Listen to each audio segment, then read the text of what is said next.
Hello and welcome back to PAO Fans International.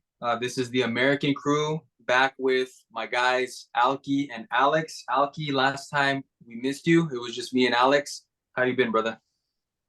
I've been better, but going into the break and everything, could be a lot worse, but I'm doing good, all things considered. And Alex, how are you? Good to be back. Good to have Alki back. Wish it was under better circumstances, but you know, it is what it is.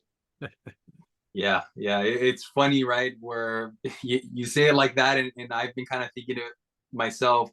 We drew with OFI on the weekend 2-2, and it feels like a loss. I have to keep reminding myself when I look at the score that it was a draw and not a loss.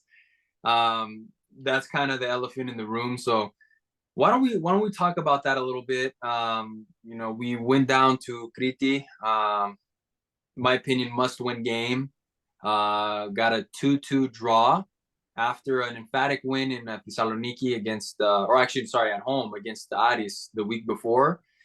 Um, my personal takeaway, just a little bit disappointing. Alki, how do you see it? What are your kind of your takeaways from this result? I want to kind of pick your brain a little bit. It's just frustrating in so many different angles. I mean, if you look at it just plain stats wise, like from an outsider in, like it looks like, hey, we dominated, and then you look at the score line. But we've talked offline about it a lot. I think Offie were very calculated in their approach to the game. Because obviously, like I said, you look, it was almost 70-30 possession. We dominated there, passing, shot selection, things like that. But I mean, what was it, Alex? The first, I'd say 20-25 minutes, like we didn't establish ourselves. Not that we were bad, you could tell that we hadn't established what we were going to go for in the game. Meanwhile, Offie like looked very good. Like possession, creating some chances, like catching us on the back heel a few times. Like Offie looked really, really good. So that was a frustrating part. And we've harped on it so many times in so many episodes that it's with Terim for most games, it takes like 20-30 minutes before we like get into the game. And sometimes it takes us to concede a goal, which is what happened in this game, to get into the game. Once we went down 1-0, you just saw like a switch turn on in every player's head. And we were really good. Obviously, the other elephant in the room, it's not like a big thing when I think none of us like to ever harp on it either, but the refereeing was just it kind of decided a lot of key moments or the outcome of the game, I guess you could say. And I'm not one to usually like to blame the refs, and in this game, even with that, like every time we conceded because of a bad call or whatnot, like the boys answered, they came back, they played a good game, but there were a couple key moments where like the penalty, missed handball, just random things that could have definitely changed the outcome. But at the end of the day, we should have beaten them no matter all BS aside. Like you said, it feels like a loss, even though we drew, because the last handful of games have just been kind of just it's been a roller coaster, dude. Like I think last time you guys recorded, it was like after the win, and it was like everyone coming pumped, hyped, and everything, and here we are, you know, a couple days later, or a couple games later, and we're just like back to being down in the dumps because we're going into playoffs. Just was it 4 points behind? We should have been closer. Olympiacos leapfrogged us. Like there's so many different dynamics to the outcome of this, and playoffs coming is just a whole different animal. So games like this is stuff like that we won't be able to afford in playoffs.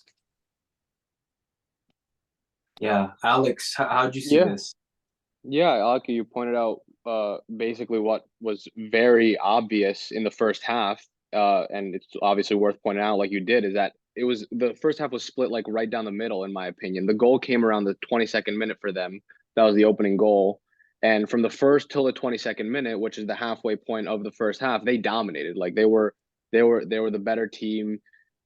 even at the 10th or 15th minute before the goal came, I said, like, they're playing like a top 4 team, honestly. I think that might have been the best I've seen a team outside the top 5 play over a long stretch of game this year, maybe the whole year, at Yeah. least recently for sure. But they were very impressive for that first half of the first half, and they deserved the goal. Like, simple as that. I wasn't, it wasn't even like a situation with Lamia or Kipisiao where they were sitting back those teams and they got a fluke goal on a counterattack. No, OFI was like coming at us.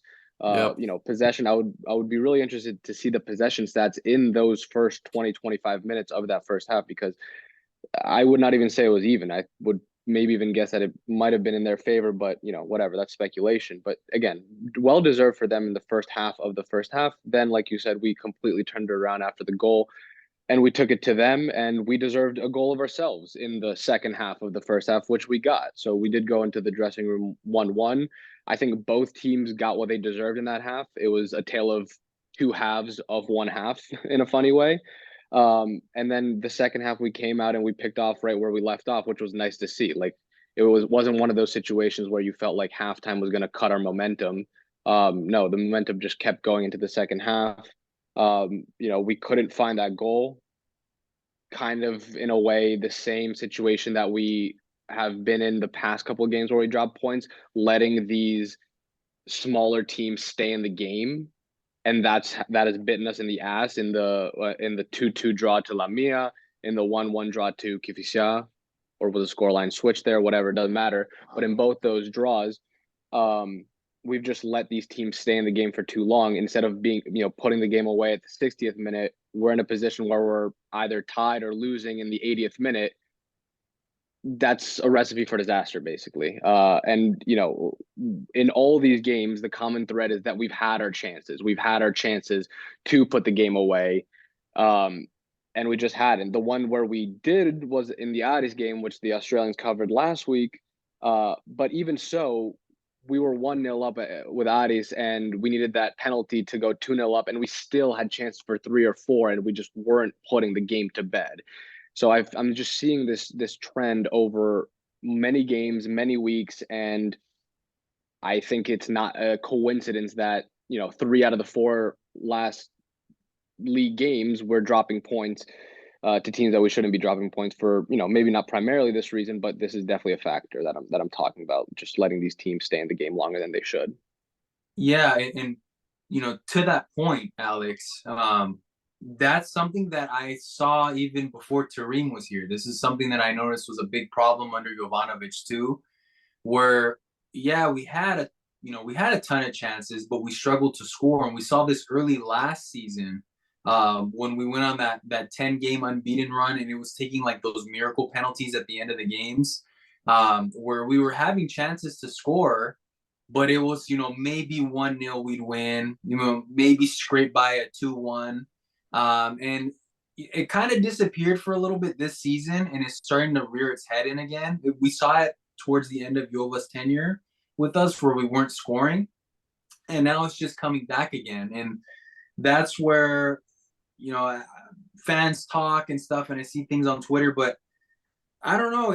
We've had 2 different managers, and we're seeing kind of similar issues here, and it's 2 just one of those different play things. styles, 2 different everything. Yeah, it's a player thing. It's inconsistency too, because like we had stretches under, like, everyone can go and look at the match statistics. Like, there were lots of games under Jovanovic, if you want to bring up the whole Jovanovic versus Terim debate, because that's going to be a never-ending thing until the end of the season, what the outcome is. Where under Jovanovic, we had games like we're doing 4-0, 5-0. We haven't seen that dominance under Terim yet, but I think the elephant in all of it is we had either the miracle penalties or just, we'll have a 4 or 5-0 win one week, and then we won't see something like that for weeks on end. But the other big thing is just like we don't have a finisher. We talk about it all the time. Forti's absence showed a little bit of it, but we started being able to play without him, which was great. But even when he's back, like we don't have a clinical finisher, and we haven't had one for Years, guys, almost his a bird. decade. Listen, as good as as good as Fortis has been, and I'm not here to bash him, but Sturge brings up a really good point, is that his performance is maybe a little blown out of proportion in the sense that a lot of his goals are coming from penalties. I'm just gonna quote off of memory, League but wise, yeah, he's yeah, Yeah. definitely and we've said it's it a not ton someone too. you could rely on. He's not a Yeah, finisher. No, he's not a finisher. He's more of like a shadow striker, build up play kind of guy. He does all the good stuff outside of scoring in terms of like just open play scoring. He'll go and he'll grab a penalty, but he's really good at getting everybody else involved in the build up. And you know what? Funnily enough, I mean, I could be, you guys could probably disagree. Out of the strikers, I feel like Yeremayev has shown he's the best, just pure finisher in terms of like if he's in front of goal, he's gonna score compared to Sporar and Ioannidis, where if he's just standing there, I'd probably put my money on him to curl it in, or he has the technique to finish. He just lacks everything else. Whereas Ioannidis kind of adds, that movement to his game. Sporar's got good positioning, but I mean, sometimes he can't even hit the side of a bus. So we were kind of screwed on the striker front. Well, we've got a little bit of everything, Yeah. Yeremiev he's the tall target man, doesn't get enough playing time. Sporard gets the positioning perfect, can't finish, and then Forti does all the involvement but can't do all the other stuff. So it's like what you look for in a complete striker. And of course, we're talking Greek league, but I mean, it doesn't take a super all-star caliber type of player to be able to kind of fit all those needs. But you take what we look for in a player and you've split it between three guys. Right. And you can't play all three guys at the same time, let alone we usually don't even play two of those three guys at the same time. I think that's why we've been asking so vocally, even back from the Yova days, to try a two-striker formation, because we do realize that our two strikers, pick two of the three, could complement each other because of basically exactly what we're saying. These different skill sets that you would ideally want in one player, but if you have them in two players, why not play them together to try to, kind of replicate that, what it would be like in one player. And me and Antoni, I think, talked about it in one of the recent pods. There's drawbacks to that because, okay, you throw on a second striker in the formation, then you got to make sacrifices elsewhere in the formation, probably from the center mid. Instead of playing, a three triangle center mid, you're probably sacrificing one. And what does that look like then? But I mean, you could go back, because if you look at the game, we're pushing our fullbacks forward so much all the time. We're really only playing with a back two or three most of the time. But I mean, yeah, that sacrifice. We've been saying it for a while because Forti is more of a second striker kind of player. But now that we're on that topic, big thing, Alex, you can agree, is that center back partnership cannot happen anymore. Right. Akaidin is just, I don't know, man. I don't want to just throw him under and blame for everything, but like we've had multiple games where we've seen him be the cause for the goals.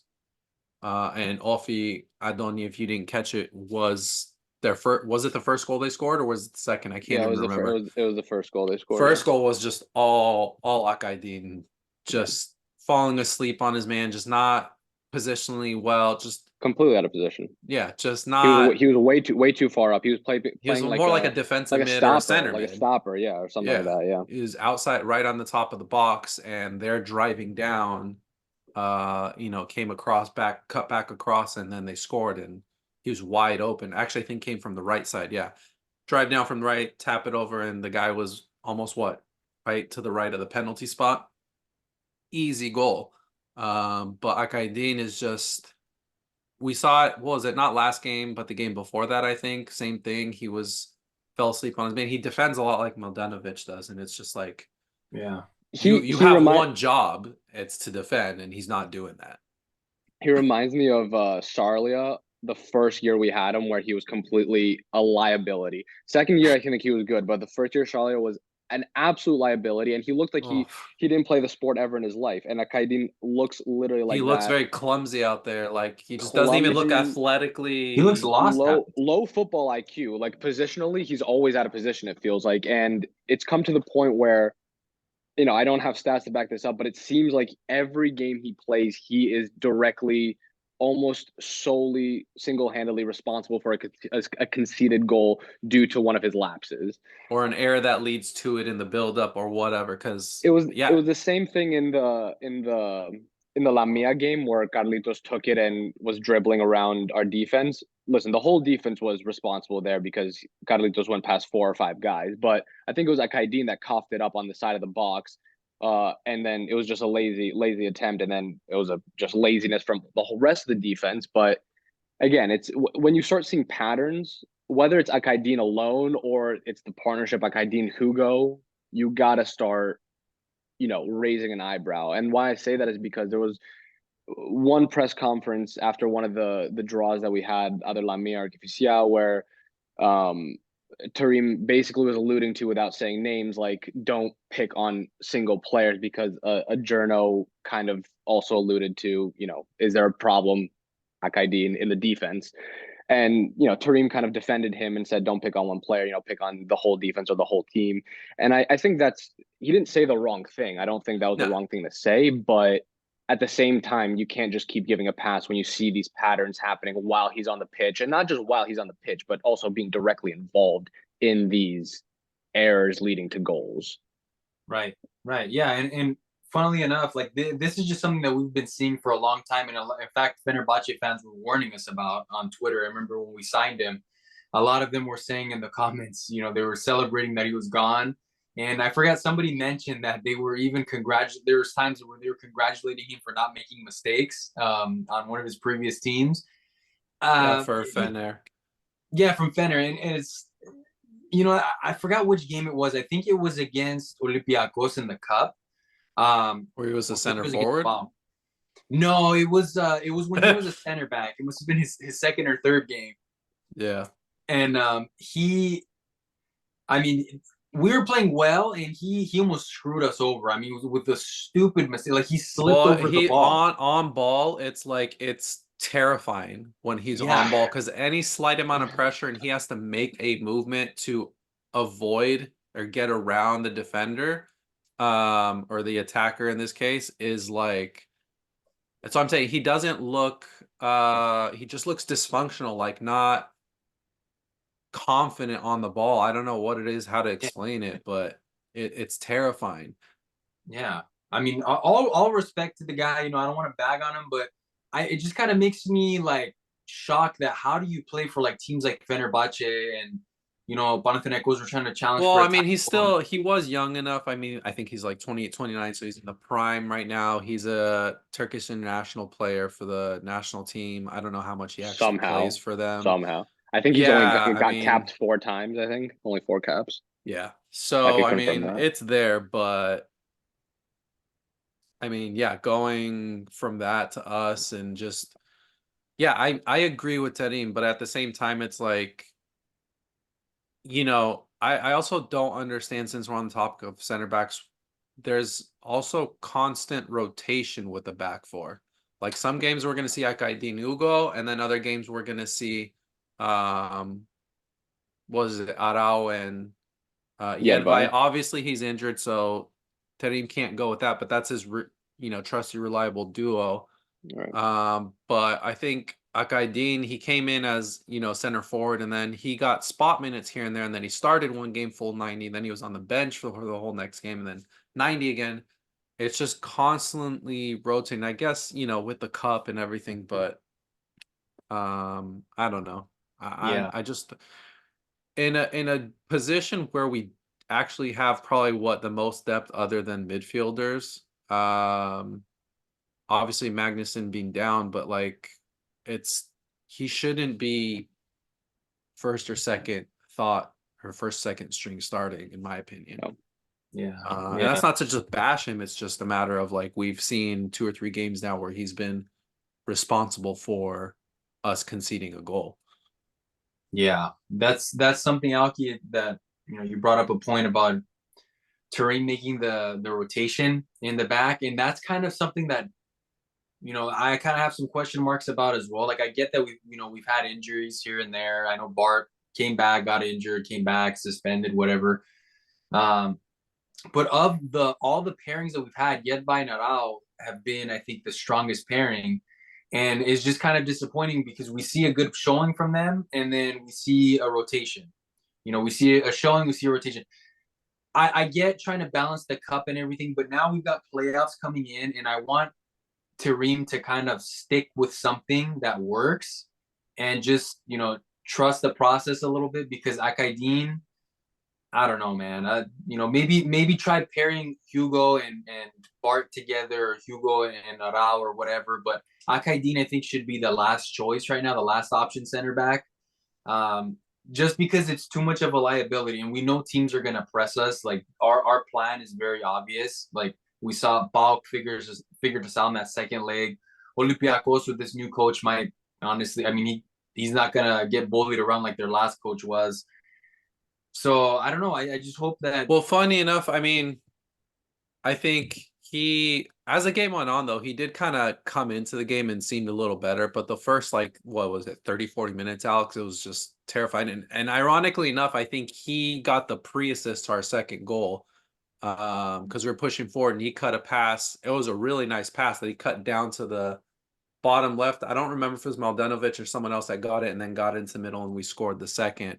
But to your point, though, Adoni, I think also because of injuries, Arau was forcefully moved to center back. But the reason why him and Yedvai are best pairing is also because they've played the most games consistently together. I mean, it's just normal. You're not going to get good games out of guys when you do constant rotation, especially with your back line. With Hugo and Akaidin, every other game playing and bench. Like, if there's no consistency there, your back line's always going to be kind of like jumbled up. Yeah, that's right. And I guess we can kind of bring this into the mix, because this is just this OFI game has just made me start to think about like the playoffs. And let me say one more thing about the OFI game before we move on. Yeah.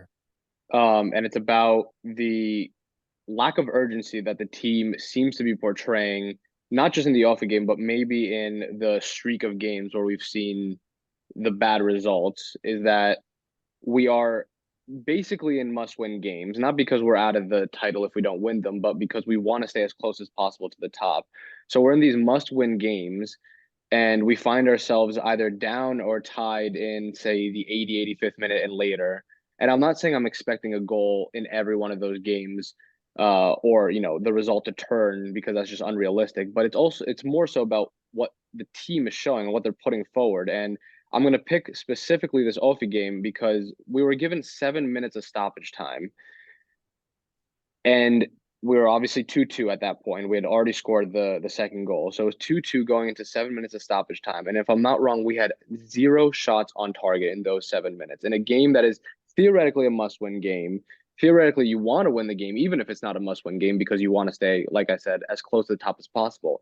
And you don't put a shot on goal, that is mind-blowing in my opinion. That is something is really wrong there. And I don't know what it is. I don't want to say it's just a lack of urgency, but that's definitely a part of it, because there has to be an urgency from the players, from the coach, conveyed to the players. Like, these sentiments have to be conveyed. And if I see no shots on goal in 7 minutes of stoppage time in a must-win game when you're 2-2, I'm being told that there's a lack of urgency. Simple as that. And then there's other things that I saw. Like, for example, there's 30 seconds left in that OFI game, and you see Mladenovic passing the ball 5 feet in our own half. Like, I'm not a huge fan of booting the ball up the field, but if there's any time to boot the ball up the field, it's then. Like, cover 50 yards with one kick, not 5 feet with one kick. Like, is that low football IQ? Is that a lack of urgency? Is it something else? Is it everything that I'm saying? I don't know, but like, seeing Mladenovic make 5-foot passes with 30 seconds left, plus the no shots on goal in 7 minutes, like, these things are massive red flags. Yeah. I mean, it's been coming to mind, and the thing is, the things I don't like to bring it up a lot too much in the chat, because then it almost always turns into Yova versus Tareem. But that's some stuff that I see and I kind of get annoyed about with Tareem, where it's like, it's as if he doesn't prep these guys for these quote unquote smaller teams or these must-win games, but they're prepped for the big games. And going into it, we did see that Tareem was, according to Gala fans, that's kind of what he did in Turkey a lot, was he kind of like dismissed the smaller teams and got the wins against the bigger ones. But it's just like that lack of urgency, that lack of trying to chase it. You know, you see it consistently time and again, time and again, time and again. And for me personally, I'm just kind of like, what's the coach doing? Like, why are, you know, what's the problem here? I understand, like, I think a lot of the big issues we've seen are player based between the two coaches. We've seen a lot of similar issues. But I mean, OFI, Kifisia, La Mia, like I just see a lot of the same stupid problems. And even, I mean, we progressed against PAOK, but even that second leg against PAOK was a joke. I mean, that was just, I mean, pure luck in my opinion. And Jorkowski hero with that penalty there. But I just see stuff like that, and it's just been kind of building up, and I'm just getting annoyed because that's things that should be addressed and should be fixed, and we're seeing the same crap. Well, yeah, I mean, to Alex's point, the PAOK, we got that tying goal to go into penalties 20 seconds before the match would have been called off. Right. I mean, I don't remember it vividly in my mind, like how many shots we had on, how many shots we had on target in stoppage time there. But I mean, that just goes back to what we've been saying is we just lack a finisher. And I don't mean that a finisher leads to shots, but I think, like you said, the makeup of the roster with these players, we're seeing similar, you know, problems, and that's not down to the coach anymore. Yeah. You can only, you know, do as much as you can. And we saw Jovanovic do a lot with very little.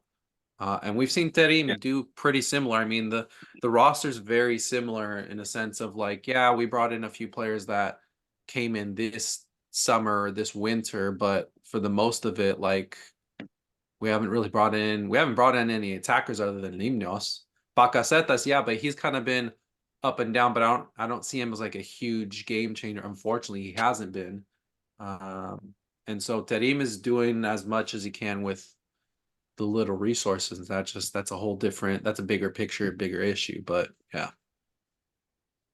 Yeah. I mean, yeah, definitely the lack of finishing, the lack of shots is something that translates over from Jova. It's just, yeah, it's just, I think the overall picture though, the thing that does upset me a little bit is like it's as if the team sometimes comes out and doesn't look prepared against, like, I mean, like for example, you guys mentioned with the OFI game, it's like 20-30 minutes you come out and it's like you don't know what you're doing, like things like that. And the things against PAOK second leg that I saw, and it just kind of frustrates me a little bit because it's like you should go out there already knowing what you're gonna do, what kind of plan you're gonna stick to. And sometimes it looks like we don't even know what we're doing. We're just kind of hanging on to our tails, just trying to get by. So we I definitely don't have know. seen a big drop off as far as like the hunger in these guys compared to like what was it, the first 3 or 4 games, boys, under Yeah, Terim. We saw them like press, possession.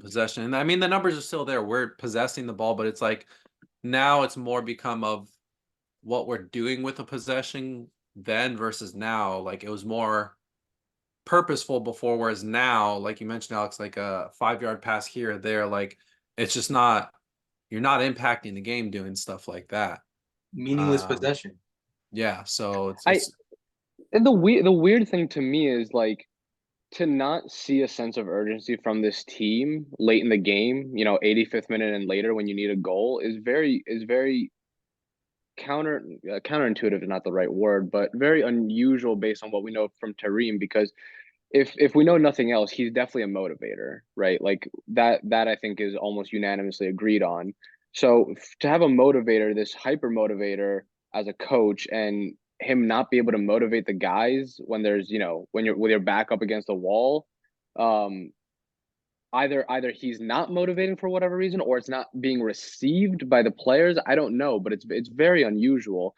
I wonder if like player to player the motivation is different, because you see these examples of like for example what Bernard said after when he got subbed off one game. He's like, it's time for us to become champions now. He said that to Tareem. Yep. And you see that from him on the pitch. Like yeah, I was if say there's that's a great example because he's like a exactly like complete 180-degree flip from the Bernard we've seen the last 2 to 3 if seasons. Same with if I Burbage if too. I I don't gotta know. say if I gotta say there's one guy who's showing this urgency and showing this, need to win and put the ball in the back of the net, it's Bernard. And he is supporting that with what he's saying too. But again, like it's a machine. He's just one cog in the machine. Like you need all those guys, all 11 guys to share that. And do they? I don't know. And from what I'm seeing, the answer is no, because if you have 11 guys on the pitch and it's stoppage time in a 2-2 game and there's no urgency, 10 of the 11 guys aren't showing that urgency, you're not going to get a shot off a goal. You need 10 out of 11 guys to show that urgency, not just Bernard to be the one. I know he probably wasn't on the pitch in that stoppage time because he got subbed off, but my point is the same. Like, it can't be 1 out of 11 showing this urgency. It has to be 10 out of 11. And that translates into what you're doing result wise, not just like if you're winning the game, but also if you're putting shots on goal in stoppage time when you need to score. Well, you mentioned that, Alex, and that got my mind thinking, because I see throughout the game, Bernard always, like during dead balls or if the ball's on the other side, like Bernard is on the touchline communicating with Terim, like, okay, like this is what's happening to that, or Terim is giving him instruction, like to kind of, dictate everyone else on the field. What's the job? What's the plan? And I saw that a lot also with Perez when he was playing, wearing the armband. Like he was always in constant communication, and it seems like, they're older. Those guys can't play the full 90, but once either one of those guys come off, that's when the drop off it's like our team hits a wall. And it's like we lose that leadership or that voice on the field when the subs come on. There's no one else that's going to be out there that's leading and directing. And Perez hasn't played for whatever reason. I mean, Chedding has been great, but yeah, that's when we see that drop off. There's nobody out there to communicate and like push. Like we've seen Perez even in late games, like when he was playing and he was in form, like give me the ball, push forward, or he's constantly pointing where's the guy should pass to, the center backs and this. And Bernard is doing that himself too. We're taking initiative on the attack and creating stuff.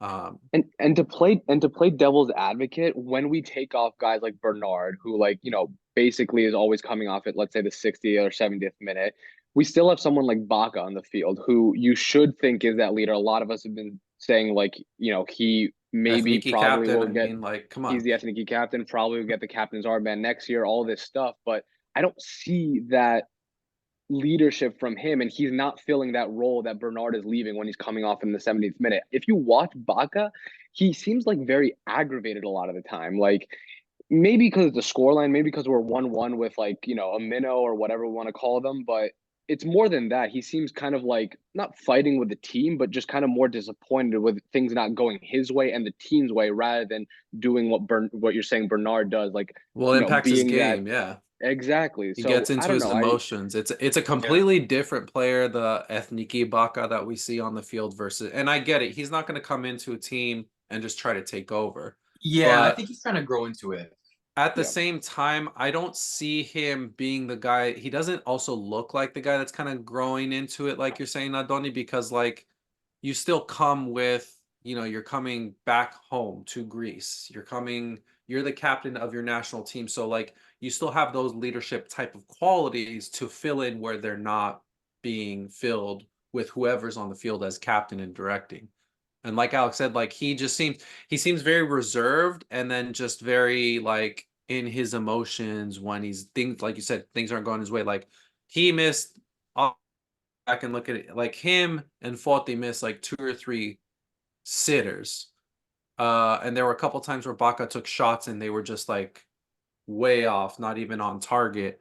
And you see the frustration in like any player when they take a miss, but like that affected him on how his body language was and how he's playing the rest of the game in the minutes.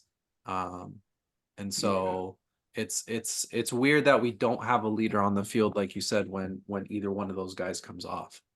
Well, and to that point as well, like the vibe that I get, because that's a really good point you guys are bringing up with Baca, I think he's coming into a team and trying not to step on toes. That's the vibe I'm getting, where he is the leader of the Greek national team, coming back to Greece. He comes with that kind of reputation and that pedigree. But then you've got guys like Bart, you've got guys like Ruben, you've got guys like Zeka who have kind of been on the team for years and they've been captains before. So I think it's just one of those things where I don't know if he's just struggling to kind of grow into the team. I mean, he's only been here for a little over a month, 2 months now. Um, But the and guys you so mentioned, Andoni, they're not even playing. And Yeah. Zeka, for God bless him, I mean, he's been fine, but I don't see that Zeka's been on the field as that leader type. We've seen him in like locker room and stuff, but like locker room, yeah. he doesn't do that. And like this is what I'm saying. Like when you, I don't know, was Baka even the captain at Trab in Turkey? I don't know, but I don't know.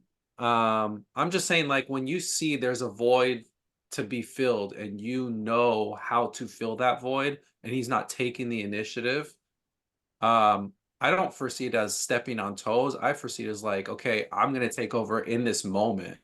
Just like we've seen in all kinds of sports. Like if there's something that's needed and you can provide it, like people step up. And with Bakasetas, I haven't seen him do that part of stepping up.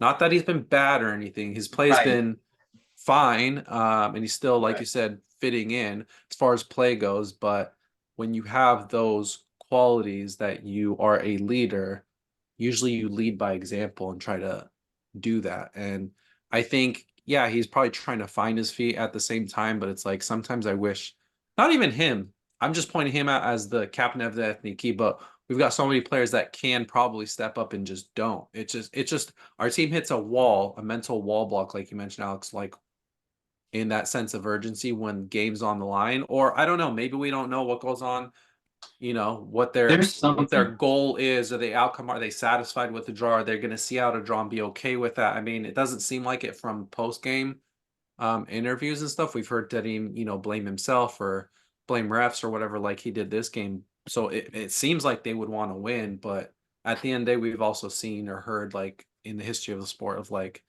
you pick and choose your battles. And I don't know if maybe they were just trying to go into the break and playoffs just trying to stay afloat and not risk it. I don't know. Yeah, it's there's something going on. I think there like I mean it could not that it's anything big, but there's this weird like because we're talking about Bacacetas where he was kind of I think on Trabzonspor he was the captain. He was He like was one of not. the guys. So I Yeah. just I just went on his Wikipedia and I just command F captain, and there's one mention of captain, and it's with the Ethniki. So if that's anything to Oh, go okay. off of, he was not he was not a Okay, so he captain was anywhere he's gone other than the Ethniki. That's his only okay. captaining in his resume. If this And is to, if my command F was right. was I enough mean, to I'm go Googling by. it now. It doesn't look like he ever was. Yeah, he was Yeah. So there we go. just So he's Ethniki. coming into the team, as the Ethniki captain, but too with the Ethniki, like he became captain back when he was like the center forward. He was like the guy, like I think who was it again? Was it Van Schip or whoever it was that kind of played him as that false nine, and we played all around him. Now in Panathinaikos, like he's playing in this other role, and honestly, I'd like to see him step up a little bit as well. But it's just weird, man. And I don't know if it just goes in with the injuries and the different like rotations that we keep seeing. But like Perez is one of the guys that, to Alex's point, I noticed that he like turned back into a top performing guy after Tareem came back or after Tareem came in. And then Bernard's been playing good. Like he kind of motivated himself as well. But we're like seeing guys getting injured and taken in and out of lineups, and it's like one game Cherry's playing, another game Villena's playing, another game Morale's playing here, and then you have Bacacetas here, and it's just like a weird like. I think this all goes back to like the decision of like firing Yova and kind of bringing in new players in January randomly. It's like these guys were trying to gel with the new coach, with the new teammates a little bit, and everything's just kind of awkward. And I guess Tareem's been doing the best that he can do, but everything's just really like just weird. There's something going on with the team. Just like I think I mentioned it last time um with Alex about Bart, like something like I could have sworn something was going on where he just randomly got dropped. And then that's when we saw that story came out that he was like telling Tareem he didn't want to play on the left side because for years he was playing on the right side or whatever. So I don't know if there's just this like nepotism inside of the team within the players where they just think, I've been here for this long and I don't have to do this, or I Yeah, I don't mean, want to there's play here. definitely like a power struggle. There's a different dynamic.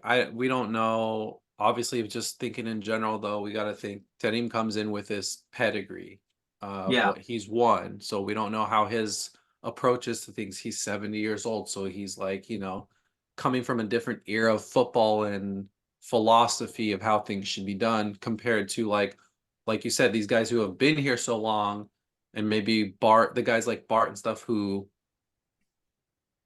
I don't know the word I'm looking for, but they think things should be handed because it's deserved more than earned, type of thing. But I don't know, because then I look at guys like Perez who have been here a while too, and they're older and they've taken on the change with full force and been fine with it, in Zeka. So it's like there's just so many different dynamics and things are constantly changing.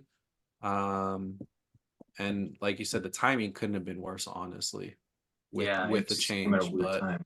I mean, we got to deal with what we have at the end of Yeah. the day. Yeah. So with all that said, what are your guys' thoughts heading into the playoffs? So kind of, we just had this 2-2 draw, a handful of draws already. We have a big game against Olympiacos coming up, first game of the playoffs. What are you kind of thinking we're gonna do heading into this playoff now? All these things we talked about. Well, let me just go through the playoff schedule just so we have it out there. The first game is Olympiacos. It's this weekend. Then it's PAO home, AEK home, Aris away, Lamia home. That's 1 through 5. That's the first half of the playoffs, Was and it then the second is half. it one game away, Alex, or is it two? Is it 3 and Out of 2? those, it's 3 home, 2 away in that Okay. first 5. And then in the second half, it's Lamia again. So we have back-to-back Lamia match day 5 and 6. So Lamia away, AEK away, Aris home, PAOK away, Olympiacos home to end it. Yeah, we finished the season. And General Derby. there's no dates those because part of the debacle that's going to happen most likely is that the dates are going to shift.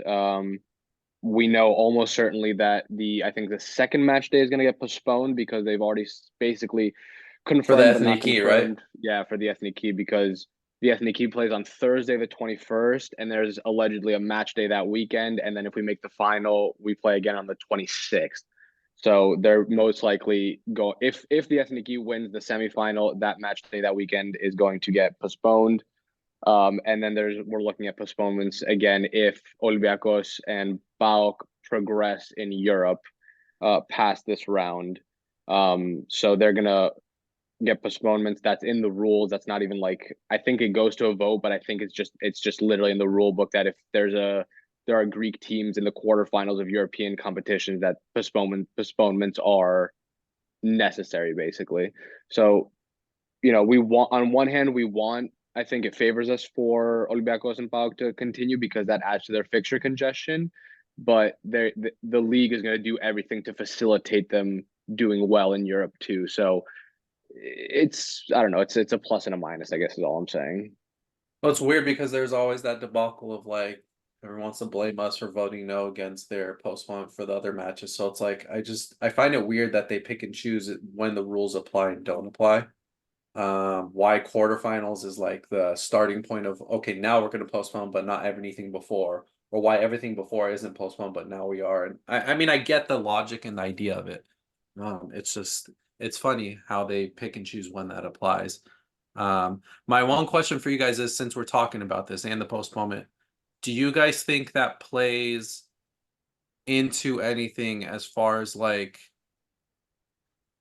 because we have got like, for example, Bakasetas, captain of Ethniki, but like obviously we've got a lot of our Ethniki players either play within the league and a lot of them play outside. How do you guys think that plays into it? Like you got to show up, obviously. Maybe my mind is just kind of wandering, but like playing together for the Ethniki, and then the next week you got to flip the switch and like, nope, that guy's my enemy. We got to beat him. I know I have a game 3 days from now, but today I gotta, assist him in a goal or whatever it is. Guys that play together against each other for the league title and stuff. Yeah, I don't think, because you're talking about like in the middle of the playoffs, there's gonna be that international break.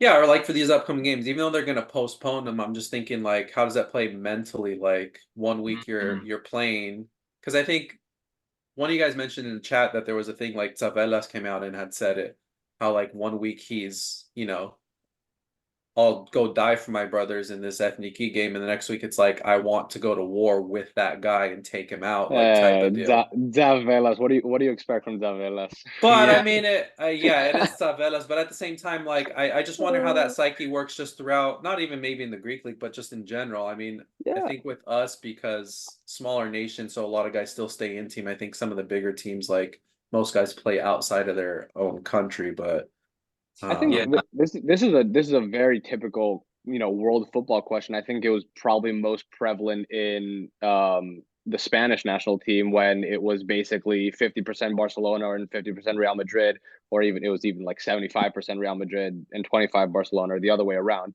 It was like that when they were winning, like, when they won 2010, 2012, because it was literally that 50-50 split. In Greece it's a little different because we have, like you said, we have players playing outside. All four big clubs are represented in the national team also, so it's not as it's not so extreme as it like, was yeah, in exactly. the Spanish national team. But I don't know. I'm gonna give like a very basic answer. Like, these guys are professionals, so Right. I would hope that they can handle it professionally. Um, and at the same time, like, you don't really see that much hostility even in the derbies on the pitch. Like, they're very friendly with each other. Yeah. Maybe maybe it's some for show, but I don't know. It's not like it used to be, like, 5-10 years ago, where like it was very heated and like we couldn't have a derby without like fan violence or like players getting heated at each other. Now it's a lot more calm, and they definitely show a more brotherly love Right.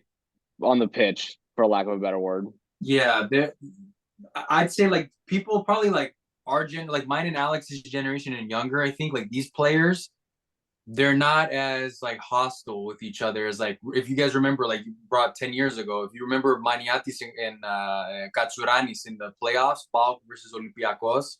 I mean, that was like a week or two after the Ethniki played a game, and I mean they basically were at literally at each other's throats. You don't really see that nowadays. Like you'll see like like we saw The guys of Bakasetas. like those or the Gattusos of days and stuff are long gone, unfortunately. But I guess I was Yeah, just so we're curious not more gonna. about it because it's such a tight race between, it's really a four-way race, honestly. Yeah, More so like two or three. But I just wondered if I was curious if you guys thought that plays into it as far as like, you know. So yeah. let me I don't. let me I don't. ask you this. Sorry, Adoni. No, no, no. You're good. Go ahead. Yeah, so I was just going to ask you guys this question just to get back onto the playoff talk. Just spitballing, who's your team to beat?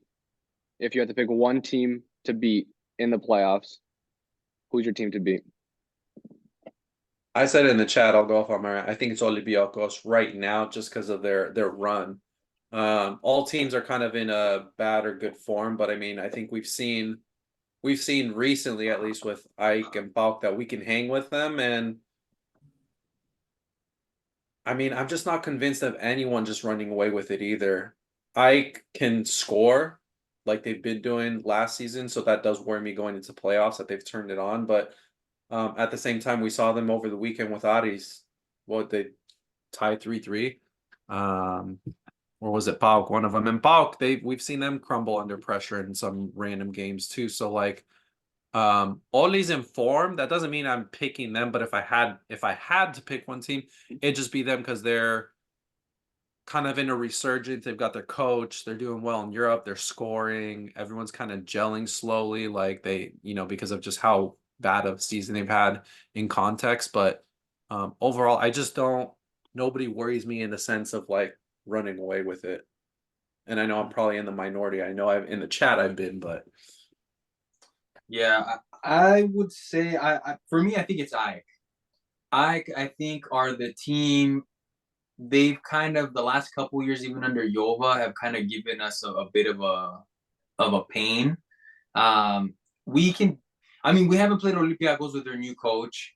But we've shown, we've played them 3 times. I'd say, one game we outplayed them, 2 games they've outplayed us, but they're kind of up and down where I think like Alki was saying, like they can kind of choke at times too. We've seen them versus I. Yeah, we can kind of hang, but I think there's some stat where we haven't beaten them in like I forgot how long. So I for me it's Ike. I think that's going to be the key, and I think Ike are the ones that can take the title in the playoffs.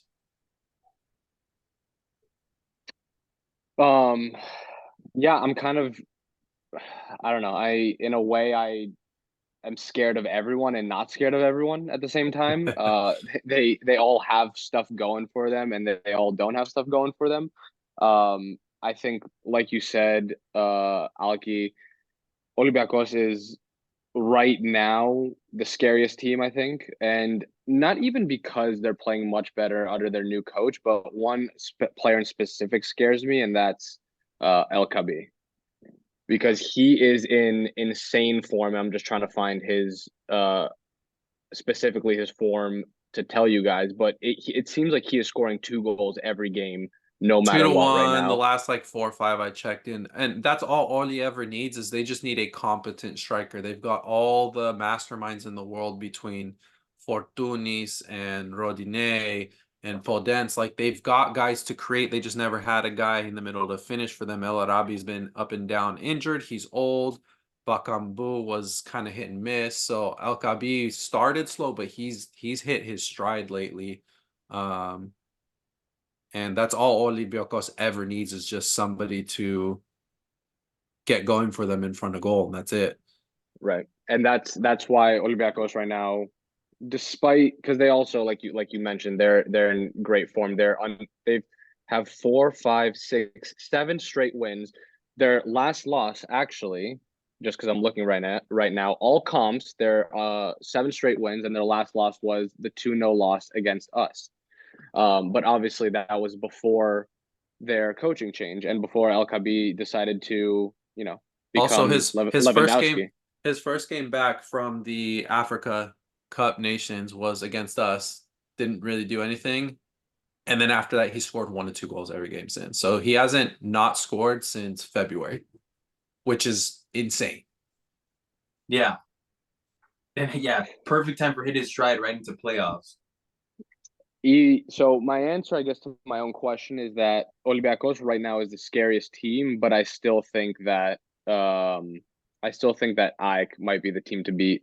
Um, Primarily because they're ahead in the standings, and I know that's a stupid thing to say because it's 1 or 2 points, but But that it, can it change does everything. One game it is going to does change it feel for any of us.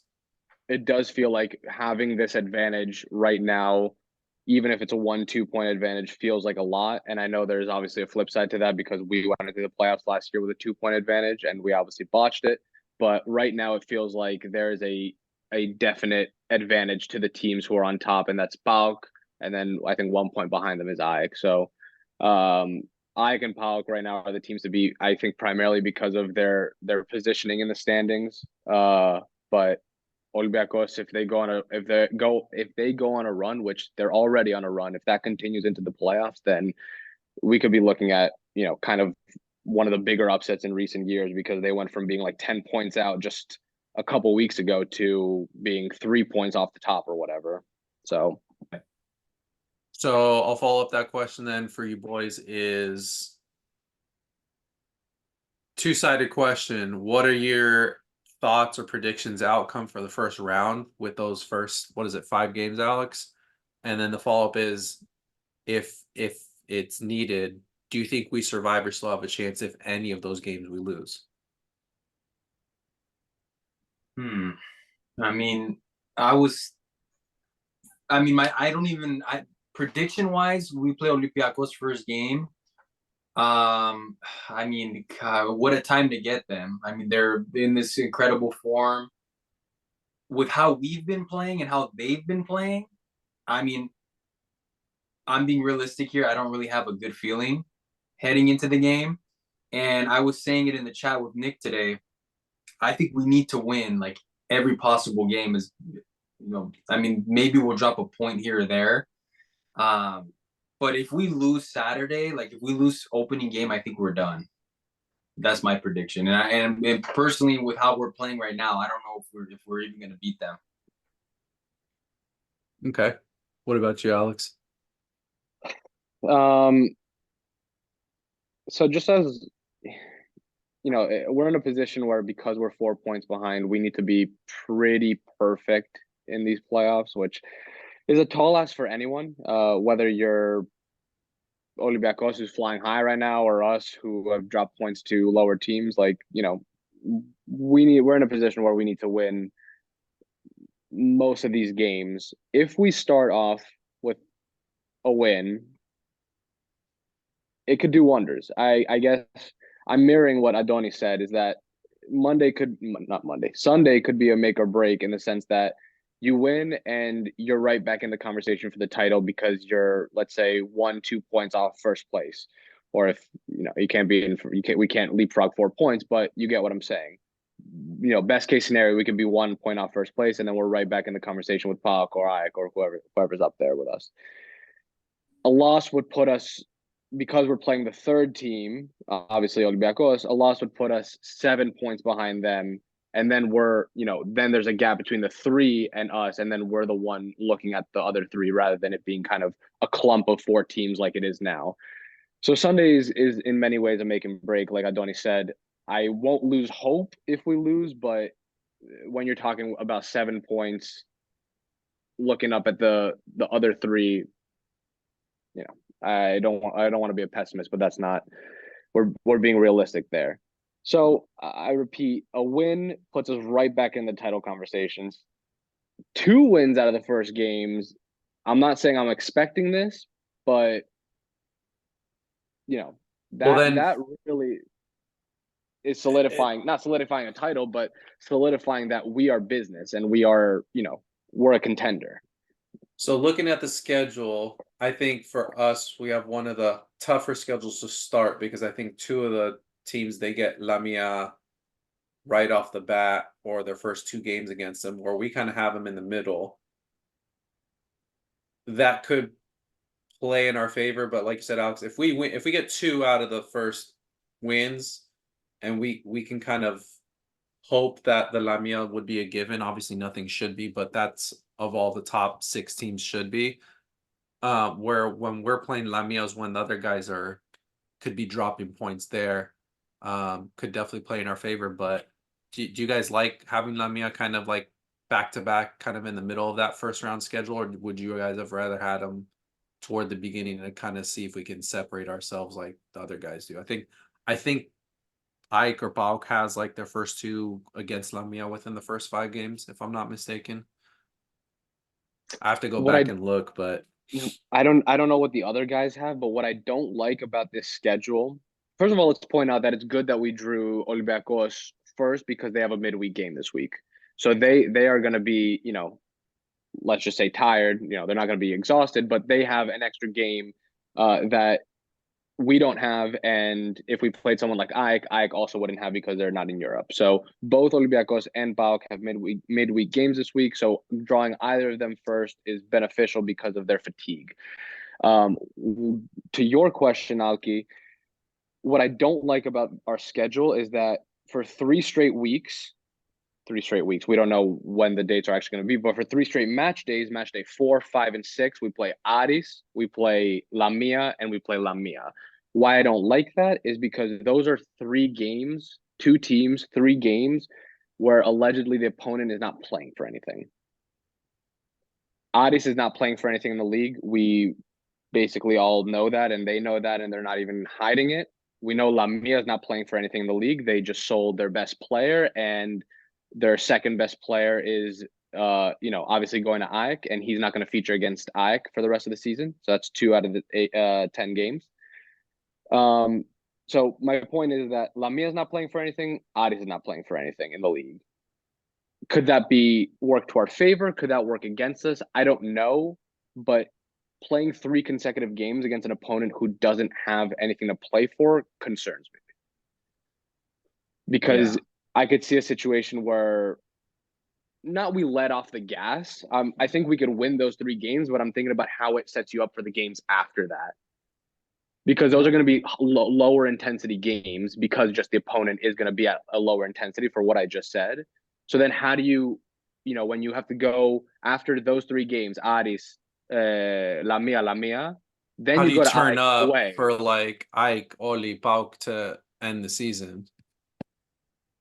I agree. I'm not saying it is this way or it is that way. You could look at it both ways. I'm weary because I could see a situation where you've played 3 consecutive games and, for lack of a better word, you've gotten used to this lower intensity, and then you have to go to Hagia Sophia and face Ike the next week, and it's like shit. Like, It's complete you polar know, opposites. Do you guys like the playoff format? fuck no. You know what? That was I'm quick, Alex. yeah. A lot of people don't like it. I kind of like it, just Really? because it adds some excitement to it. I guess like there's actual like some. I'm gonna be honest. Sometimes like if I look and Panathinaikos is playing like Kifisia or something, I'm like obviously I'm happy to watch Panathinaikos, but I'm kind of like all right, this is a snooze fest. Versus derbies, I like watching the derbies, so it adds more derbies for me to watch. Man, I can't I stand I it. I think they got it halfway right for me. I understand why, because obviously, like then there's gonna be arguments and conspiracy theorists, which Greeks absolutely love, of like who got the easy schedule to end the season and whatnot. But I mean, I think playoff and I think like it's knockout rounds or like playoffs like basketball, like if you're taking the top six, like it should reset. And so it's like an even playing field. Yeah. Otherwise, what's the point? Like you said, Alex, then you're bringing in a team that's like 20 points behind, but they're in sixth. They literally have nothing to play for. And Versus it's like like this even in every year. and Champions League, like Volos last once year. you get in, like it's knockout, so it's a two-phase or one game or whatever. NBA playoffs, like say best of seven, like it should still follow that suit, like a best of two or a best of one, and everything should reset. Otherwise, Yeah, what's the point in making top six if you're just gonna, like we said, 5 and 6 or 6 and 7 regulation? They just need to avoid not getting regulated. So it's the same thing. But like if a team's like 20 points behind from being regulated, they also have nothing to play for because there's no way mathematically they can not get relegated. Same thing for playoffs. There's no way Lamia is gonna win the title. They have nothing to play for. So it's like they're just kind of there. And so that's my thing against. I like the idea of the playoffs of taking the top six, but then like how you distribute that after for ease of schedule, like you said. right. Adios is not going to play for anything. They're so far back, and Lamia is even further far back. It's ridiculous. It Yeah, doesn't. I get, like you said, Alkin, like you said, Adoni. I get the intention, but our league format, the way it is right now, it doesn't favor the league format because you have a top six, like you said, Alki, and the sixth team is always irrelevant, and the fifth team, which is Aris, is 95% of the time irrelevant. So you're doing this top six mini league where 2 of the 6 teams are non-factors. What are you gaining from that? I get it's trying to make it more competitive between the top 4, the title competitors, and you don't want, Panathinaikos hosting Kifisia on the last day of the season and having an easy dub or whatever, but you still are having that essentially with Lamia. And I know there's a devil's advocate argument to that because Volos, for example, took points off of us last year, and it cost us pretty severely. So it's not like the sixth team is doing nothing, but in general, they're doing nothing. Volos last year picked up 1 point from the playoffs. Okay, and we could say, okay, they're playing Giants, like they're not expected to do super well, but they're playing for nothing. What are you expecting them to do? Like, even if they're playing Giants or not, it's not a favorable format. And like you said, Alki, also, it's not favorable for many teams in the playouts either. Like the seventh place team who just missed the playoffs, they're playing for nothing for the rest of the season. They're not going to get relegated, and they have no shot to get into the top six because the league is already divided at that point. So what are they playing for? Just go out and play. Also, one thing that we didn't talk about in terms of the playoffs, that I get the sentiment, Adoni, that we'd like to see derbies and everything, but for me, it actually diminishes the meaning of a derby. Like, there's something beautiful about playing Olympiacos twice a season, and that's it. And you look forward to that twice a season. But now you play them twice in the league. If you draw them in the cup, you play them twice in the cup. That's 4 times, and you're going to play them twice in the playoffs. So you can play any of the top six, any of the top 4 teams 6 times. 6 times. yeah. Olympiacos, the example this year: twice league, twice cup, twice playoffs. And it's like at some point, it's like fuck. Like, I want to see Olympiacos Panathinaikos, but at some point it's like, all right, like we're overdoing it and it's losing its meaning. Like I'm sure they would say the same thing in other countries. Like, how many times this season do you want to see City United? Like, you know, Yeah. No, I Yeah, mean it makes sense. I was just more curious because I know a lot of people hate it. Alex probably gave the quickest answer I've probably ever heard, but a lot of people do enjoy it compared to what we've had. And I see both sides. I just don't think they've quite figured it out yet. I don't think this is the best outcome, but it's not the worst either. But it yeah, definitely I'm also has coming at it. pieces to it. I'm also coming at it from like a very like traditionalist standpoint in the sense of like we all grew up watching soccer football a certain way, and I'm just used to league format. You play every team twice, and the champion is declared after playing every team twice. Whether Right. it's, it doesn't matter if you play Olympiacos twice or La Mia twice or QPCA twice. You just play every team in the league twice, and that is just the traditional sense of what a league format is. So I'm also coming at it just from having been raised and used to that. I'm not saying there are other leagues that do the playoff format. I think the most notable one is Belgium does the playoff format. right. I But think don't it's they us, restart it Belgium. too? I think they restart their point system, I'm pretty sure. I I don't know think what they they do. do because we also used to do something weird where we got the extra points based on where you finished in the league, didn't you? I don't remember that. I don't remember that. I know I thought actually I know Belgium does do their reset just because I was following them that league. You know, every year I pick one random league to follow more that year. And I think last year and the year before, like I was watching it. I'm pretty sure Belgium they reset their points, which is like I said, that would make sense because it's an even playing field. Everyone has something to play for. Um, maybe that's what I'm thinking about. Like there are ways you could alter it to make it better, but it also like what works in one league is not going to work in the other league, and that's what I of was saying. Like course. Yeah. our league distribution is so that like we have a top four team, the fifth team is very much behind, and then the sixth team is even that much more behind. So if one league does a top six playoff, it doesn't mean it's going to work in another league and vice versa. Right. Of course. Right, right. Yeah. Well, I mean, there's always that like I said, in other sports too, they figure out their schedule for the year and then you go through ease of schedule. But I know like with UEFA and stuff, like it's, pack in as many games as you can, make as much money as you can. And that's the idea here too. More derbies, more fans, whatever. I mean, obviously not with all the drama that's gone on this year. They're basically kind of counterproductive there since we're not getting fans for half of these games sometimes. But um yeah, I was just curious about your thoughts on playoffs. Yeah, yeah. I think yeah, I mean we've pretty much hit the nail on the head there with this playoffs. I just going back, I agree with what Alki's talking about. I think if we found a way to like reset the points, that would make it better. Just because, the one frustrating thing is, let's say you work hard all season and you run across like a team like La Mia or whoever, and they kind of knock some points off because they have nothing to play for essentially. They're just there for laughs basically. If you reset the points, now everybody's got something to fight for, and it makes it even more Yeah. competitive. So You But then balance you it then out. you You then you you got to play safe to just make the top six, but you don't necessarily need to. But like I said, if you do it like NBA style, 1 versus 6, 2 versus 5, 3 versus right, 4, like it kind of evens it out. Like you still want to shoot for number one because you're obviously going to get sixth place team. But I don't know. the right, problem with that, the problem with the seeded format is then it just becomes like the cup basically.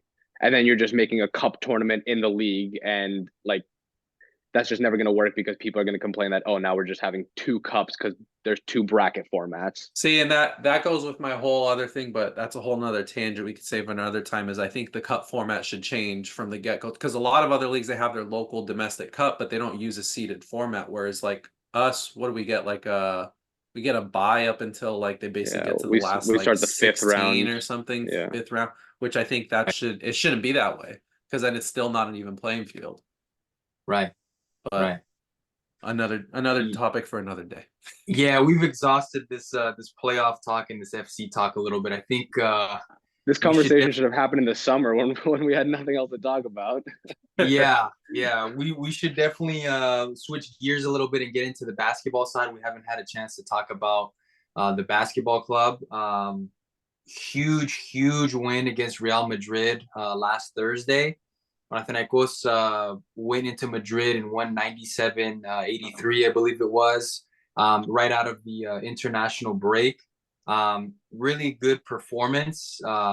That was the one big away win that I think Kutz was looking for, and I think we were all looking for.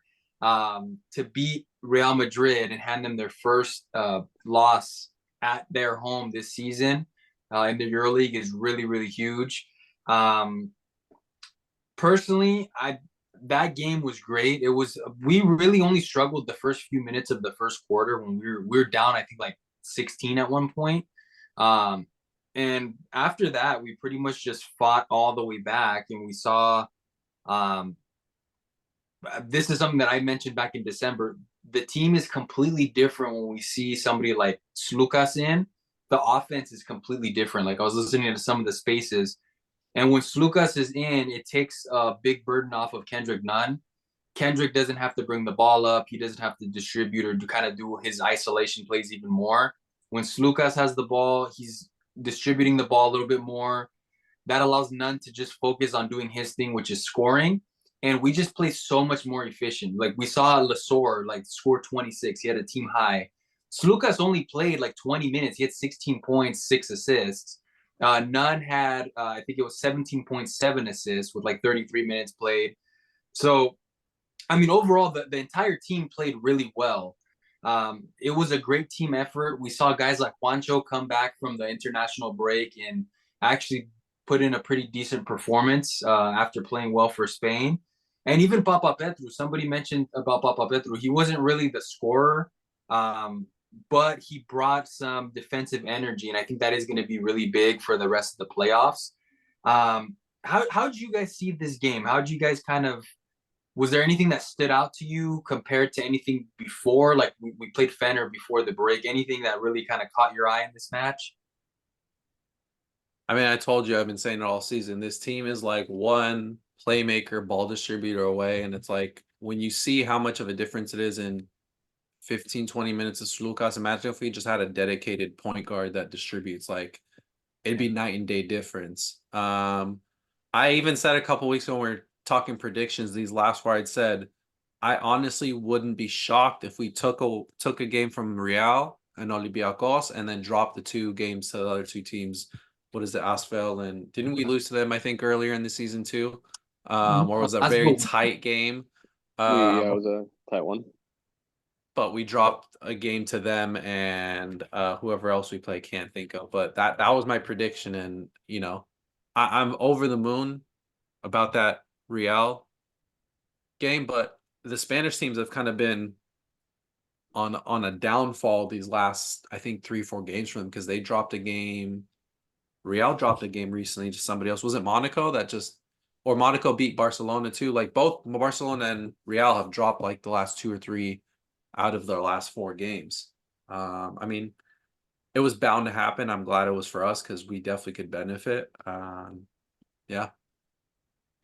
What stood out to me was that second quarter, because I think we won the game in that second quarter. Madrid was noticeably rattled in that second quarter where they were turning the ball over continuously. They were kind of, I mean, if we could say choking for their standards. Yeah, they were choking. I think the commentator said that they had only 4 points in over 6 minutes of game time in that second quarter, which for their standards is insane. And even if you look at the box score, we outscored them 27-12 in that second quarter. It was one of the 2 quarters that we won, but all the other quarters were 6 points or less difference between the 2 teams. That was the only quarter that was kind of like a blowout quarter. And it was watching it live, it was obvious because they were noticeably rattled. And even though we won the fourth quarter also by, I think, 5 points, that second quarter was really where we won it because we are, a trend that we've seen recently over the whole season with the team is that, we kind of choke in the third quarter. And although we didn't particularly choke in this third quarter, they did beat us in the third quarter. So having such a big second quarter kind of allowed us to offset the almost expected damage that was going to happen in the third quarter. Usually we're kind of in this position where like we go into into half like kind of close and whatever, and then we lose the third quarter, and then we're just not able to get back in the fourth quarter. But this big second quarter really did wonders for, gave us room to breathe in that third quarter, I guess is what I'm saying. Yeah, we rallied back, and they were rattled. Like that first quarter, like they kind of pounded us in. And we're kind of talking about it in the chat. I remember Alex, you saying like it's fine, it's still the first quarter. And I was thinking too, I'm like, yeah, you know what, it's still first quarter. If we can keep it close, we'll be fine. Second quarter, they just completely like unraveled. Like they had, I forgot how, I think it was like however many turnovers. They had a lot of turnovers in that second quarter. What really kind of convinced me that we were going to win was the third quarter. Even though we lost that third quarter, to your point, we haven't been a third quarter team at all this season, and the performance is actually pretty good. We hit some big time buckets. Kendrick hit 2 buzzer beaters. Slukas, when in the fourth quarter, when they started going on a run and they cut it down to, I think it was like 6 or 7, Slukas hit a big 3, and that completely flipped the momentum, and that rattled them again. And we kind of, we ended up just walking away with it. Like the energy was just incredible. Like defensively, offensively, we just saw like we were playing as one whole unit. It wasn't really like, individuals playing for stats. That was huge. And another stat, as my guy Adaman, he's the only coach to beat Real Madrid. I think they said by like double digits in Madrid in like the last 20 years. He's done it 3 times, twice with FS and then last week with Panathinaikos. So that's kind of his, that's it. That's his team, I guess, that he likes to, he has it against Real Madrid. So, I mean, that was good. I mean, we're coming off a big win against Fenerbahce. We're coming off a huge win against Real Madrid. And we have a game against Asvel, which is arguably the worst team in the EuroLeague. So hopefully we don't take it too easy, but that should be a win. I think we're going to play them either on Wednesday or Thursday for us here in the States. Oh, no, we're actually going to play them on Friday. And we're going to be at home for that one. So we should win. Hopefully we win. And then we play Olympiacos the week after in CEF. So it's going to start to pick up a little bit, heading in towards this twilight of the season, this end of the season portion. Here's hoping that this was kind of our wake-up call. I think we, like Kutz was saying, I think we needed a really big win, and this is the biggest one you could arguably get. Probably one of the most complete games we've seen from this team all season too, for me personally. From start to finish, like Alex mentioned, like building that cushion, but even consistently scoring the 20 to 25 points every quarter helps, because even if you drop a little, you lose a quarter here or there within a couple points. If they're keeping it consistent, which is what we haven't seen them do, there's always a drop somewhere in the game, whether it's the third or the fourth quarter. And this is, I wanted to point out exactly that, because Antoni, you said before how we didn't fall victim to that third quarter, but we actually did, because we started that third quarter 14-5 deficit. And they had basically erased the lead that we had gone into the half with, because I think we got into the half maybe +9, +10. So they came out hitting. But even though we started that quarter 14-5 in against us, we still ended that quarter at an only -3 deficit for that quarter. Yeah. So that showed that even within that quarter, even though it was looking like, oh, it was going to be this typical third quarter that we have, we responded immediately, not immediately, but we didn't let the whole quarter play out like we thought it was going to. And like, it was looking like it was going to, based on how Madrid came out from the half, which was a really nice response to see from the team. And that, again, they didn't fall victim to what we've been used to. What I wanted to ask you guys is that, how much do you give credit to Tareem? Good. His brother. Turco brothers out here, dude. The other Turco. How much do you give Ataman credit for this win? Because I was hearing a lot of talk in the post game on Twitter that this was a big credit to Ataman. What do you guys think? This was a big win on Ataman, because I mean, he, a big criticism that he's had this season is like his adjustments. I mean, I felt like he adjusted well. I mean, Real Madrid had we had a 16-point deficit, I think it was, in the first quarter, and or it was some double-digit deficit. He called a timeout, created the thumbs up play for Juancho, and we just kept spamming that, and that slowly brought us back into the game. Anytime Real went on a run, timeout, adjust. He'd move players, right? He'd switch his defensive schemes, his offensive schemes, and Real they didn't have an answer for us. I mean, him putting Papa Petru on Hezonja, I think was smart, because Papa Petru for the most part did a defensive job on Hezonja. They know each other, and then just staggering Lucas's minutes and making sure that none wasn't like just doing hero ball the whole time. Yeah, I thought that was really big. Everybody did their part, of course. Everybody played and kind of stepped up to it. But yeah, my hats off is to Adam, and definitely number one for that. 100% Adam on game. Because for me, like, he found a way to dig him out of the hole. He didn't throw in the towel like we've seen him do in a few games, or just not make those adjustments or call the timeouts when he should. In this game, he did, but you can also see, like, when he did adjust, whether it's rotation or guys or offense, defensive scheme, like, the dominoes fall into place after that. So, like, you erase that deficit, guys like Juancho are going to be playing better. They're going to be in rhythm. Papa Petru, who has rarely been playing because of injury and stuff, like, everyone comes in and did their job, and I think a lot of that credit just goes to Ataman. He really lives for these big moment games, though, too. I mean, we've seen him drop it a few times. Like, the Oli game was very close, like, Yeah. but we still pulled it out. But I mean, similar to Terim, like, we see him just step up to the plate for the big moment games. That's like he thrives off that. He loves that shit. And that Real game was all him. Like, credit to him. I mean, yeah, I can say Slukas being in and helped facilitate offense better and staggering him and stuff, but I mean, that's just for me, that's an obvious. That's just something any coach would have done. At this point, he has one of his best players back, and taking a lot of that relief off Nunn and other guys. But yeah, 100% all in Ottoman, maybe 95-5 for the players, but I think he coached it and adjusted to a T, and everyone bought in and played their role. What about you, Alex? I wanted to ask you guys because I'm not a seasoned basketball guy. I kind of get influenced by what people say, but I was seeing a lot of praise for Ataman. He did seem to make less frustrating decisions than he usually does. Like we've been very critical of like timeouts and stuff like that. He was more like on point with the timeouts. Like he didn't let Madrid go on runs.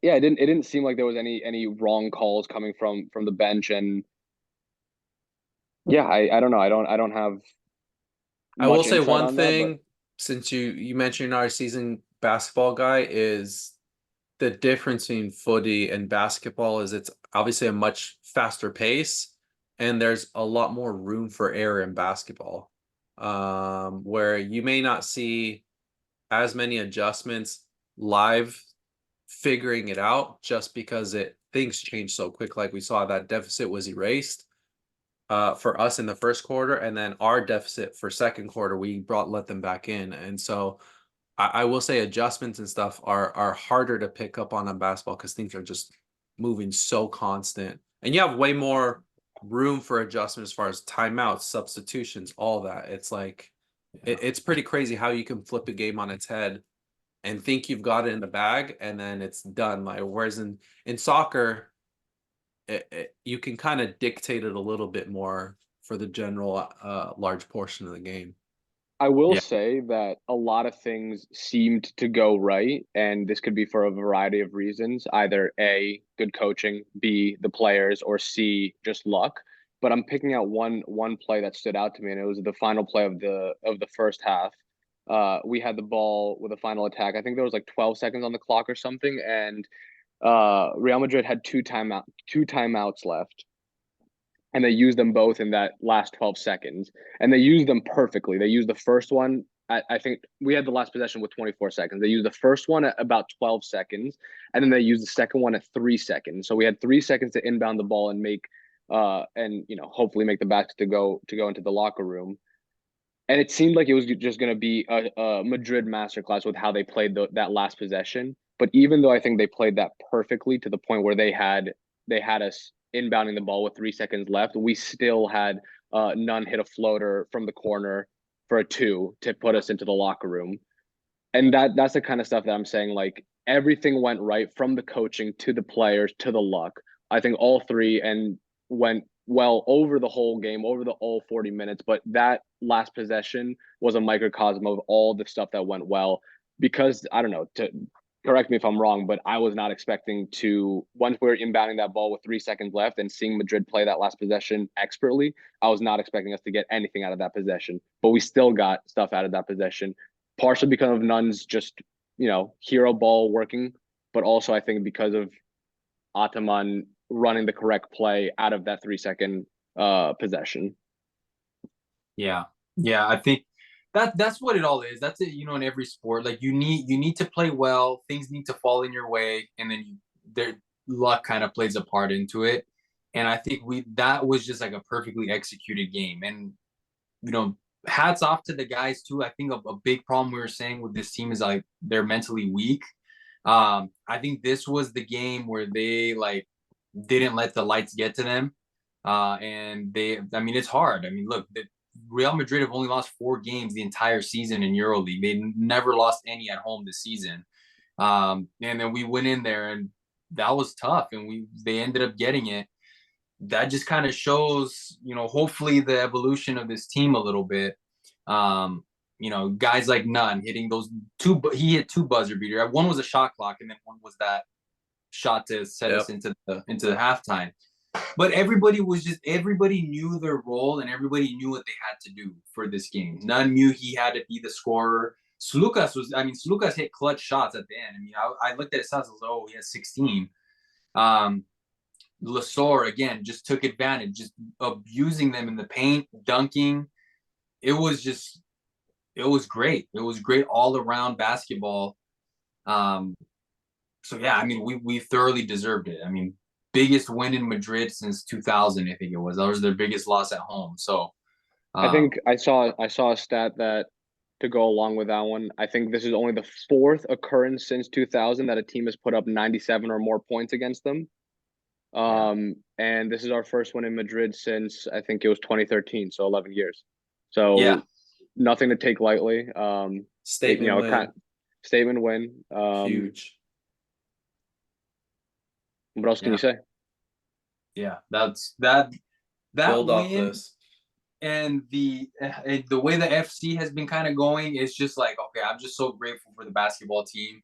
That win is what kind of like, it didn't make the blow of the FC that hard. And I'm excited to watch every Panathinaikos basketball game. I'm just like genuinely excited because we actually have a good team. Like I don't think we're gonna win the EuroLeague championship this season, but we actually have a team that's fun to compete, and it's positive too. Like it's not like fans aren't going on Spaces and fighting about the basketball club like we're seeing with the football club. The owner of the basketball club is like, always with the team, and it's always positive, and it's always like good. And that's the stuff that I like to see. Like I saw this meme. It's the guy that's looking out of the bus. One's looking at the rocks. It shows the football club emblem, and then it shows the basketball club. And he's looking at like a nice view. That's been me the last month, where it's like, dude, yeah, like I just like going on and looking at the basketball Instagram, and I see Giannakopoulos hanging out with the players. I see the players laughing and joking. And then, you go on the football club, you go on Twitter, and people are fighting about Terim and Yova and these draws. And it's just a breath of fresh air. I am glad that we have the basketball club. And that Real Madrid win was like a super huge highlight for me. Super huge. But yeah, with that said, we have that Asvel game coming up on Friday. That'll be a good one. Olympiacos the week after that. At CEF, so that's going to be another really, really big game. Our second meetup in EuroLeague against them, so we want to get the win. Let's see. So Panathinaikos is in 3rd place in basketball in EuroLeague. Still a lot to fight for. We still got a lot of away games in the EuroLeague till we get playoffs. Well, not too many. We have what? Like, how many games do we have left? Seven games I'll left. Seven say games, under yeah. 10, yeah. So not that many. And I think we're the next like four teams below us are either all with the same record or within a game behind us. So it's like very small room for error. I mean, we're kind of in the similar spot like we are with the football team, Right. realistically. Other than the fact that we're kind of in a better spot basketball wise, but very minimal room for error for us at this point. Notable games left are Barca at home, so that would be 2 versus 3, depending on where we are when we play them. But right now, that's 2 versus 3. Barca at home, Bologna away. Then we have Asvel. That's not a notable game, but we have Asvel, Bayern. We should have Alba Berlin also, I think. Are you talking about just home So games or just notable I'm games just in talking about general? everything now. I mean, It was I would notable, and say then I started talking about Asvel. I So would say even the Olympiacos game coming up because they're kind of on a run and They are. they oh yeah, kept close to us last time and I think they're what one game behind or we have the same record. 1 game Yeah, they're behind. 6-0. The They're last six 6-0, they're 16-11, we're 17-10. So like that game could kind of dictate and swing. You know, if we take that game, well, depending how the Asvel game goes, I'm expecting a win, even though I picked that and the other game to be a loss, but that could help cushion us like a 2 or 3 game cushion between us and them. And they're kind of in the same spot as what Monaco and who else? Yeah, It was Monaco.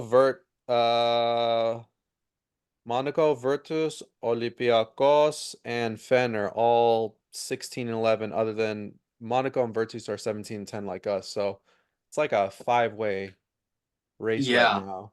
That one One game can worry that determine I do anything. have, one worry that I do have though is let's say we finish second or third, right? Because we could even technically, if Barca loses again and we win, I think we could even snap second.